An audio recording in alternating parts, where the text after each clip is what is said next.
రాష్ట్రీయ స్వయం సేవక్ సంఘ్ చేస్తున్న పని ఉన్నత సంస్కారాలతో కూడిన వ్యక్తి నిర్మాణం.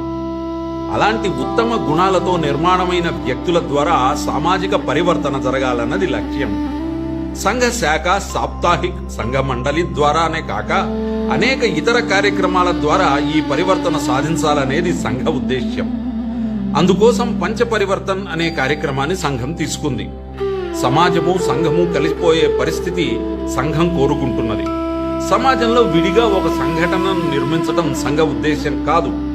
ఇందులో మొదటిది సామాజిక సమరసత. మన దేశంలో సామాజిక అసమానతలను రూపుమాపాలనే ప్రయత్నాలు గత కొన్ని దశాబ్దాల నుండి జరుగుతూనే ఉన్నాయి. స్వాతంత్ర్యానికి పూర్వం నుండి అనేక మంది వ్యక్తులు, సంఘ సంస్కర్తలు, ఆలోచనా పరులు, సామాజిక కార్యకర్తలు, తత్వవేత్తలు ఆ దిశగా గట్టి ప్రయత్నమే చేశారు. అయితే వారి కృషి పూర్తిగా ఫలించందని చెప్పలేం. కుల వైషమ్యాలు తగ్గి ఏమాత్రమూ వివక్ష లేని సమాజంగా మన సమాజం రూపాంతరం చెందిందని గట్టిగా చెప్పలేం. గణనీయమైన మార్పు వచ్చిన మాట వాస్తవం. ఇంకా చేయవలసింది, సాధించవలసింది చాలా ఉంది. సామాజిక సమరసత ప్రాధాన్యత గురించి ప్రత్యేకించి చెప్పవలసిన పని లేదు. ఏ దేశమైనా అత్యున్నత స్థాయికి చేరుకోవాలంటే ముందుగా కావలసింది ఆ దేశ ప్రజలలో ఐక్యత. ఐకమత్యమే బలం. ఐకమత్యంతోనే ప్రగతి సాధ్యం. ప్రజల మధ్య సామరస్యం ఉంటే ఐకమత్యం దానంతటా అదే నెలకొంటుంది. కనుక సామరస్యం ముందుగా సాధించవలసిన అత్యంత అవసరమైన అంశం. మనమందరము ఈ దేశానికి చెందిన వారం. ఒకే సాంస్కృతిక సంపదకు వారసులం.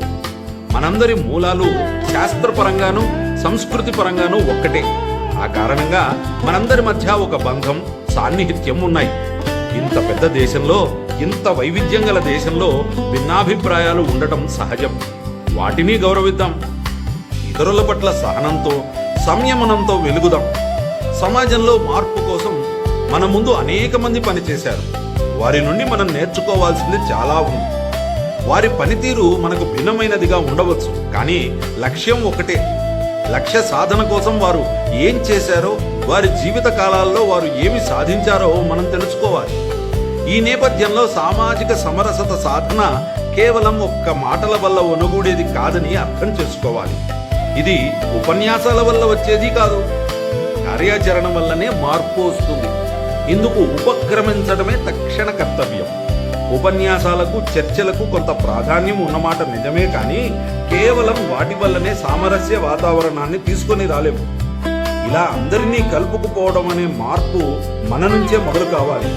మనమే ఆచరణలో చూపించాలి.